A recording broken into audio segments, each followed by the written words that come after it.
啦，各位筆友大家好，又係我麥斯，咁歡迎翻到嚟呢個浪漫堂滑板工坊。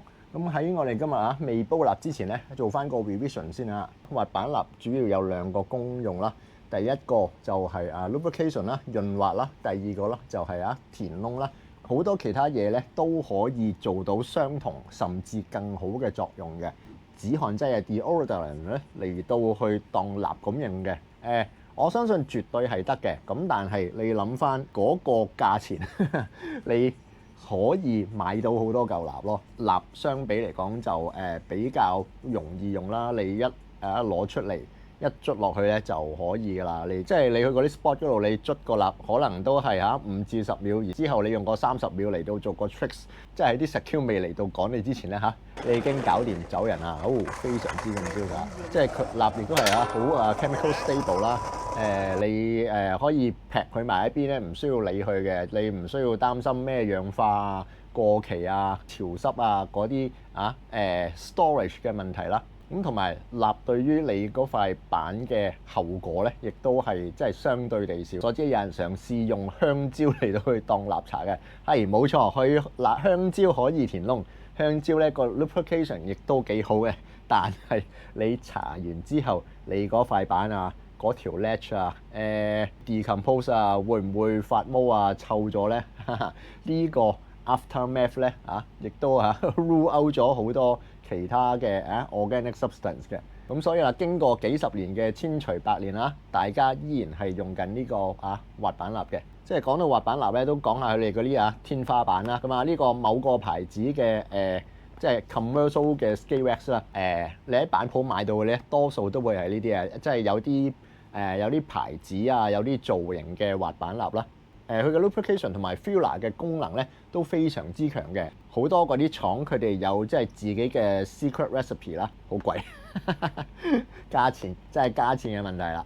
因為當你開始玩嗰啲 curb tricks 尤其是你要開個新 curb 嘅時候你嗰啲蠟咧基本上係倒水咁倒落去嘅。即係當我作為一個搽蠟嘅新手，我就經常都問喂，我喺 IKEA 買支蠟燭12蚊港紙，個半美金一大嚿嘅喎，咁同即係我呢個即係好貴買翻嚟嘅commercial wax 有咩分別咧？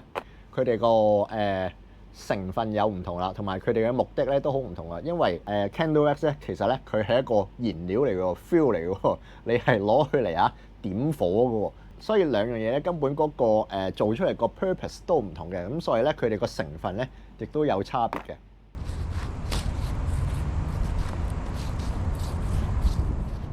你上翻Red Bull 嗰個網頁咧，其實咧佢已經講晒你點樣去做一塊好嘅 skate wax。主要嘅component 咧就係呢個石蠟同埋呢個風蠟。石蠟你裏邊 carbon compound 嗰條 chain 咧就大概20至40嘛，即係我攞咗個中位數啦，大概30啦。即係另一個主要成分風蠟咧，佢個 carbon chain 咧係得15嘅啫喎，所以咧你就會知道啦。風蠟嗰部分咧主要係 for filling 嘅，嗰個石蠟嘅部分咧係主力咧係負責呢個 lubrication 嘅唔同 carbon chain 長度嘅成分咧就負責唔同嘅部分啦雖然 Red Bull 嗰度提供一個好嘅 formula 俾我，咁但係我都係有困難嘅。咁因為呢個就係 availability 嘅問題啦。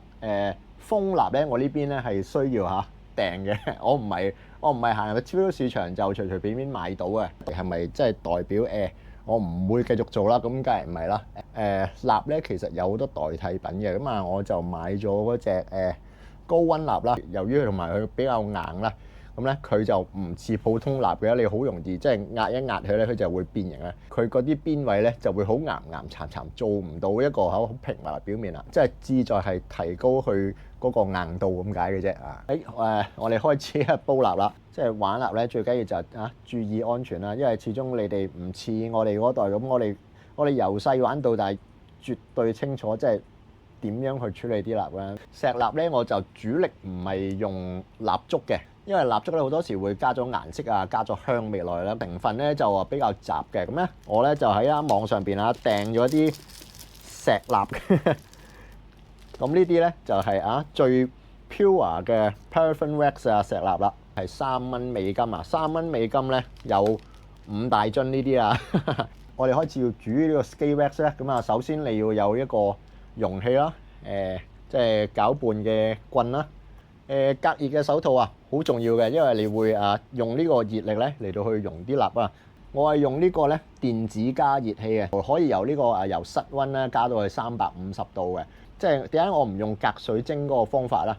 仲比較危險嘅，即係雖則你個蠟係隔住個熱水咧嚟到去溶佢啦，咁但係其實咧你嗰個熱水咧會不停有水蒸氣焗上嚟嘅，咁同埋咧你嗰個煲邊咧其實都好熱嘅。當你處理嗰陣時候咧，你好容易俾個煲邊或者你嗰啲水蒸氣灼傷啊你，所以咧我就比較中意呢啲電子可以有得調校嘅加溫器啦。即係一般蠟燭蠟啊、石蠟嘅熔點咧，其實都係低過90嘅。咁如果你 set 去90附近咧，只要你有耐性啊，你就絕對可以熔到啲蠟嘅。咁但係啦，即係作為一個冇咩耐性嘅人啊，咁梗係將個火有咁大開咁大啊。咁但係啦，你要記住，蠟嘅 flash point 係200度，即係話你擺煲蠟喺度200度，你唔喐佢咧，佢都有機會噗爆火嘅。咁所以啦，即係無論你幾心急都好，你調嘅溫度咧絕對唔可以高過200咁啦。你有個台啦，有個 container 啦，咁啊你就倒你嗰啲石蠟落去啦。即係當你嗰啲蠟溶咗之後咧，咁咧其實咧你係需要有個帽嘅。即係當我做呢個實驗嘅時候咧，我係攞呢個紙杯嚟做帽嘅。即係如果你好似我咁，即係比較奄尖嘅話咧，你就買過呢啲膠嗰啲 container，即係10蚊店膠嗰啲 container 啦。最緊要你係買一卷 cooking sheet 啊，即係你放落焗爐嗰啲焗爐紙咧，咁啊攞焗爐紙包咗呢個 container 先，然之後先倒嗰啲溶嘅蠟落去。佢隔一隔之後咧，佢就即係起碼唔會溶得到你嗰個 container 啦。咁同埋咧，你都可以有個蓋吸住佢咁樣。我就比較 prefer 咧，你有個 container 咧裝住佢嘅。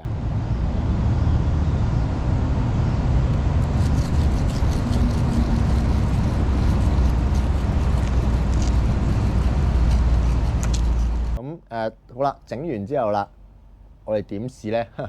即係我試咗咁多種唔同嘅比例啦，咁啊其實大部分咧佢哋嗰個性能咧，其實都好接近嘅，即係可能我落完之後你就咁踩咧，基本上咧係試唔出嘅分別嘅啫。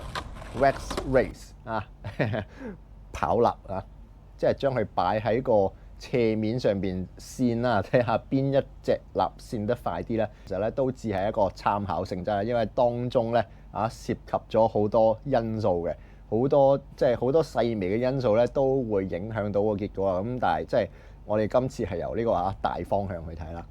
呢個 commercial skate wax 即係人哋嗰啲secret formula 嗰啲咧係跑得最快嘅。無論個斜度幾低都去咧，佢都非常之咁蝕。跑第二咧，即係我有少少出其意料嘅，就係你會見到上面寫咗個雜字咧。咁其實咧呢嚿蠟咧，我係用我剩低嗰啲蠟咧，雜不楞倒埋一齊嘅。其實係一個比例嘅問題嘅啫。咁只要個比例校得啱嘅話咧，即係你嗰個蠟嘅表現咧係可以接近呢啲好貴嘅 commercial skate wax 㗎。跟住第三、第四咧，就係呢個原裝嘅石蠟啦。我攞上手咧，其實幾輕嘅，佢係100% slick 㗎嘛。咁所以咧，skate wax 裏邊佢跑得快咧，我覺得好正常嘅。咁而呢個IKEA 蠟燭蠟咧，都比我跑得想像中快嘅喎。即係可能有人會奇怪綠色呢嚿係咩嚟咧？佢點解佢可以跑得快過呢個6:4比例嘅skate wax 咧？Polishing compound 啦，我相信佢嘅成分咧，好大部分咧都係蠟嚟嘅。咁但係咧，佢裏邊加咗好多奇怪嘅嘢嘅 aluminium oxide 啦，即係氧化鋁啦。佢原本嘅功用咧係攞嚟拋光嘅，即係將啲金屬表面咧磨到反光咁啦。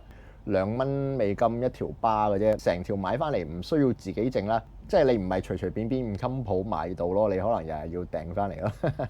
咁另外有樣嘢我試咗咧係唔得嘅，就係添加呢個油分啦。雖則油嘅 carbon chain 咧係比起呢個蠟係短啦，咁但係即係我加咗落去之後咧，佢嗰個表面咧反而會比較絕咯，就會變咗係一個 negative effect。咁所以啦，即係如果下次你哋整蠟嘅時候咧，就唔需要加呢啲 liquid 嘅油啦。